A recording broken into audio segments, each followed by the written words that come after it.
not been his game is probably a big understatement. I mean, he is all over the place. Mechanics are off, not accurate, except if you're playing on defense, because they picked off a good number of passes. Yeah, all the INTs, but they're throwing it off his back foot. Pressure coming, just chucking it downfield. He can't do that right now. No, you can't do that at all. And I think one of the hardest things for a guy having a day like this one is to find a way to just kind of get out of it, kind of get yourself back to neutral. Because what you try and do is make even more spectacular plays to make up for it, and it usually leads to more bad ones.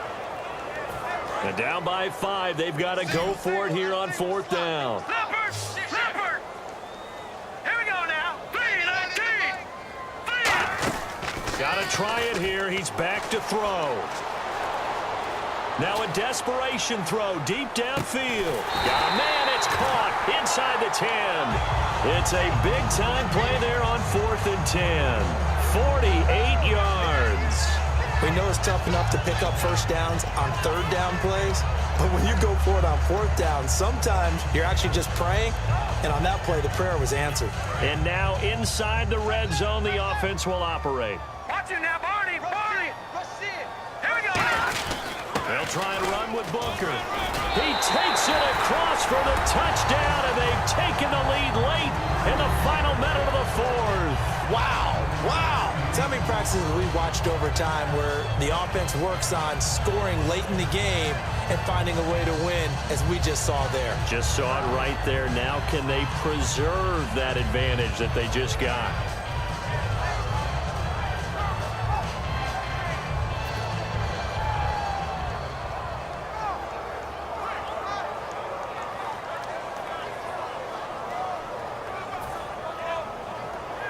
So they're going to go for 2. Watch it now, Barney. Over. Looks like the defense in press coverage here. Simeon. And look at this. And now off to the races down the right side.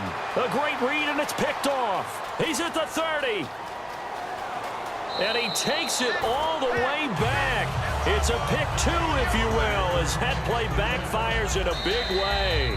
Now with the play clock about to expire, we get a whistle and a timeout. It's just their first. They've got 2 more to use here in the final stages.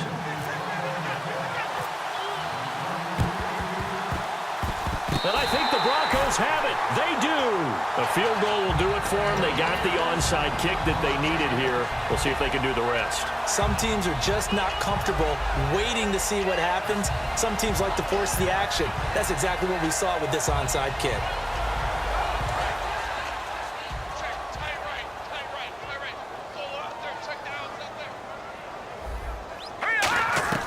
They'll look to throw. Flush to his right. And, a crusher there as it's intercepted. A great read, and it's picked off. And he returns it into enemy territory down to the 45-yard line. The Giants offense now gets ready to head back onto the field. 2 timeouts remaining defensively, but that shouldn't make much difference right here. It really shouldn't, but a lot of coaches look at it similar to... And now the Broncos will burn another timeout here. That'll be their second, so one more chance to stop the clock here, and we'll be back. And they take a knee. And play is stopped here. Timeout. It's the defense calling the timeout here. That'll be their 3rd and final stoppage here as we step aside. And they will take a knee here.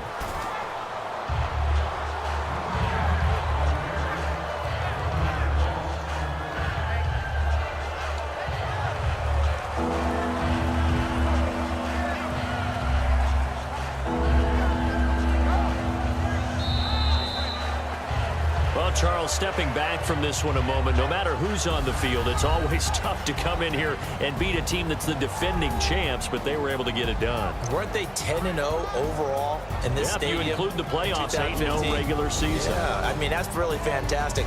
And you're not just beating them, you're beating a crowd that's always behind their team, and you're beating altitude as well. That's a big victory.